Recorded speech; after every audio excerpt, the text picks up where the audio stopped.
All right. Hari, Deneza, Sakuze, Skyze, Sai, Ambakan, Satne. Good afternoon, good morning. My name is Jason Morgan. Originally from Anaspiox and Gitwangak, and I have the pleasure to be here in the homelands of Notley Witten. So I'm greatly for the opportunity to present today. One of the things that, looking at, for the theme for our children, today we'll discuss how our department is supporting not only our communities, but Caris County Family Services to grow and to thrive, especially in light of the recent developments like the CHRT Capital Directive Order 41. Before I begin, again, thank to acknowledge Barbie for the opening prayer, starting us in a good way. And I've actually been with Caris County going on 6.5 years. So it's been quite the journey. Started off in child and family, so now working within housing capital infrastructure. This is a relatively new department that got established in January of last year, and I came on board in June of 2024.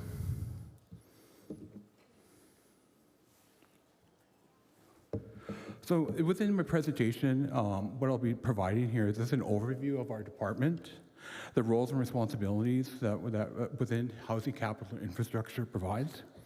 I want to also kind of look at how we got here.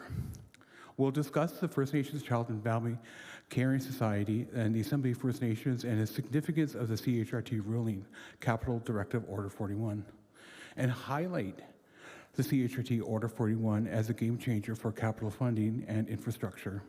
As well, finally, I wanted to kind of really highlight again, one of our main key roles is to really provide collaboration, not only working within our departments to support departments for, within the mandates that we have, but also to look at supporting the communities to get their applications of funding to yes. And so as part of our role is to kind of really look at, really making sure that, we're providing the technical service delivery to the communities that we work with. Myself and Benna. Benna is my executive assistant. As well, we have Ben Berlin. He's the Director of Maintenance and Asset Management. Leah Joseph, Director of Project Management. And Rodney Brown, again, he's a project manager. As well, we're very fortunate to have Tristan Popovich, our fleet coordinator. As well, Preet Kaur, Director of Capital Projects and Asset Management. And we currently actually have a vacancy right now that we're going to be posting here for as a project coordinator. Is to kind of look at supporting our team with some of the coordination activities to do. As well, as we are restructuring and trying to look at centralizing our services, we have centralized all our maintenance department. So we have Ankit, Albert, Ken, Bill, and Matthew, who are also part of our maintenance crew. One of the things I consider myself very fortunate is that to be part of a team that brings together deep industry experience and strong technical expertise. It's not every day for an Indigenous nonprofit organization that can say that, I'm being supported through various professionals that is an engineer, an architect, a project manager, an asset manager, and fleet coordination, and all working together to advance the work that we're doing. Their knowledge and their dedication is very instrumental in helping us deliver meaningful infrastructure solutions for Caris County and our nations. One of the things that we're trying to really look at is having our ability to provide more messaging of our ability to support the communities that we work with. So, when I look at some of the strategic priorities that our department faces is that we want to, again, continue to help our communities grow. Stay aligned with the nation and CSFS goals. Provide advisory support and comprehensive planning. The directive under the mandates Canada of the CHRT Order 41 is to provide equitable capital funding for First Nations Child and Family Services and Jordan's Principle to address historical underfunding. What we interpret, that our role is to really provide advisory support, is to try to look at interpreting a lot of the federal guidelines and help navigating the application processes, ensuring that projects meet both the nation's and strategic goals and as well technical expertise to make sure that the asset is safe and will be ready for operational when we hand it off to the departments. As well, what we also try to encourage is for the communities to look at supporting the feasibility studies and needs assessment and cultural integration, and making sure that all assets are grounded in the identity of the nations that we work with.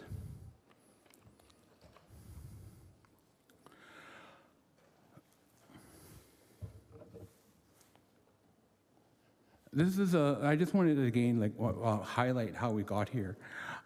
This is, I really want to, acknowledge both Dr. Cindy Blackstock as well the work that Mary does on the national front for Carissa County Family Services, just to really look at how, we support the work that's been done, how we got here. And so one of the things that I look at Mary did provide a kind of a historical timeline of the CHRT process. And again, through the leadership of Dr. Cindy Blackstock and the First Nations Caring Society and the AFN, making sure that they filed a complaint regarding the ruling that we need adequate infrastructure to support child and family services in our communities.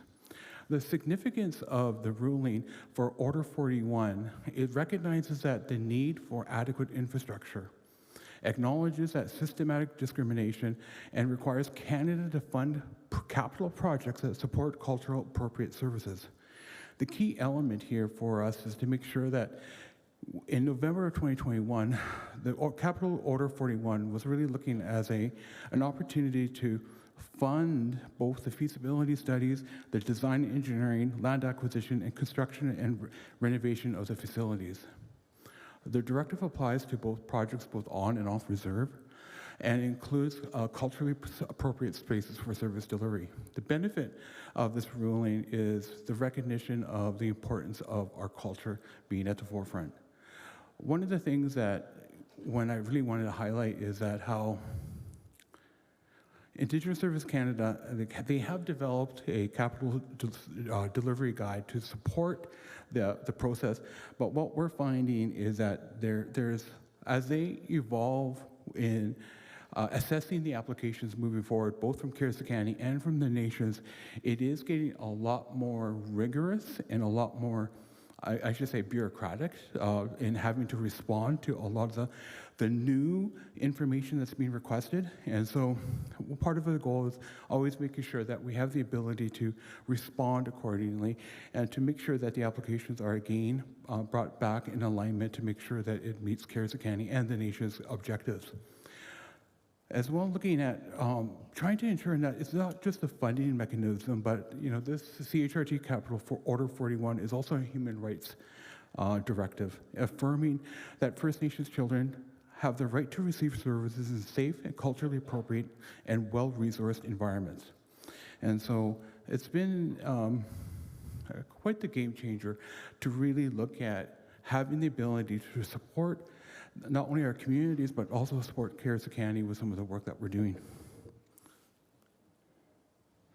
So some of when examining the CHRT process, one of the things that we identified here was work in collaboration and seeing some of the research done by the Institute of Fiscal and Social Democracy, IFSD, is that they highlighted the eligibility for professional accommodation, post-majority youth housing, secondary housing, as well for child and family offices, youth programming, as well cultural assets, as well vehicles.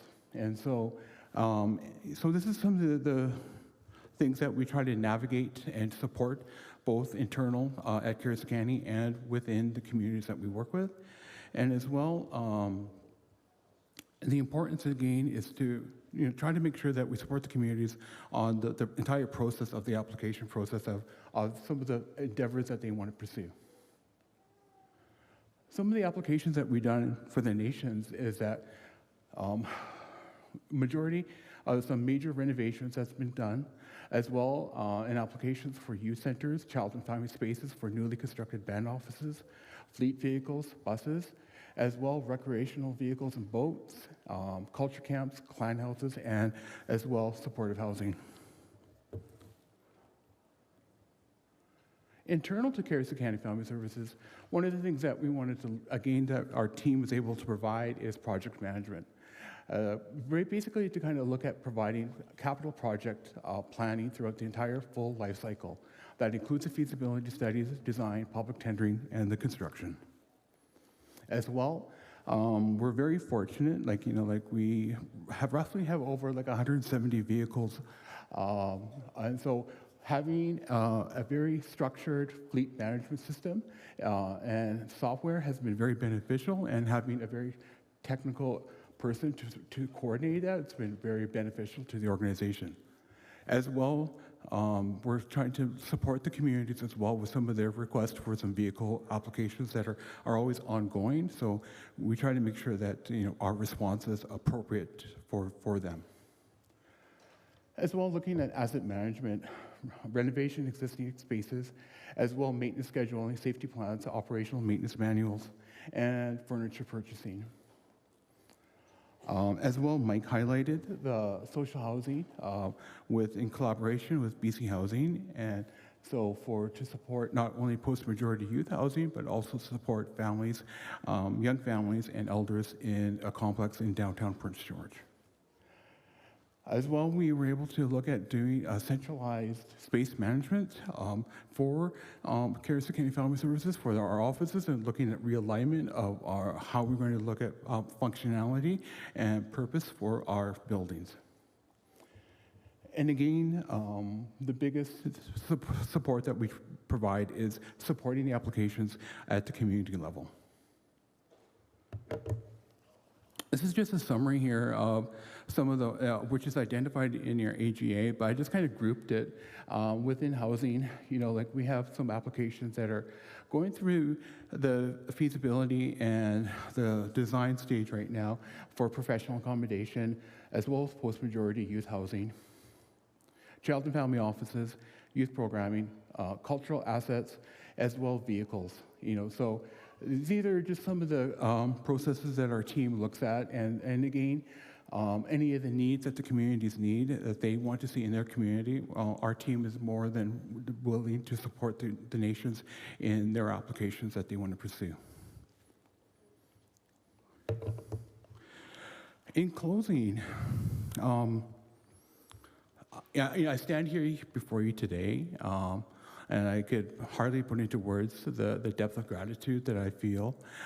This past year, has been one of the most extraordinary, humbling, and life-altering journeys of my life.